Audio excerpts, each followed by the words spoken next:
Hello বন্ধুরা, আবার চলে এলাম একটা ছোট্ট মিনি ব্লগ নিয়ে। আজকে আমরা সকাল সকাল একদম রেডি হয়ে চলে যাচ্ছি একটা জায়গায়।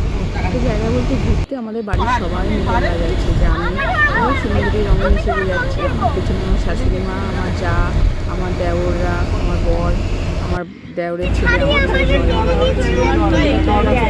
দক্ষিণেশ্বর রোড হয়ে খুব ভালো লাগছে। সকালবেলাকার আবহাওয়াটা দারুণ দারুণ। এই যে যাওয়ার জায়গা কোথায় গন্তব্যস্থল আমরা পৌঁছে গেছি, হচ্ছে এটা একটা জন্মদিন বাড়ি। জন্মদিন হচ্ছে আমার চায়ের বোনের মেয়ের 5 বছরের জন্মদিন বাড়িতে ঢুকে গিয়ে প্রথমে কাবাব ছিল, স্ন্যাক্সে কাবাব ছিল, আরও অনেক কিছু, কফি ছিল। খেয়ে দিয়ে নিয়ে একটু ছবি তোলা হলো। এইবার দেখো যার জন্মদিন,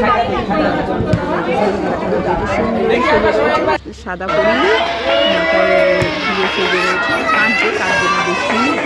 আর পেছনে রয়েছে আমার যা, কেক কাটছে, দেখেছো তোমরা? আর ওই হচ্ছে ওর মা। এই যে এটা হচ্ছে ওর স্কুল পড়ার স্টুডেন্টরা। এবার খাওয়া দাওয়ার পর্ব শুরু, অনেক দেরি হয়ে গেল। দেখেছো ওদের মেনুতে অনেক কিছু ছিল। এই যে আমরা খেয়ে দিয়ে আর বাড়ি চলে আসলাম। তা কেমন লাগলো বলো সবাই।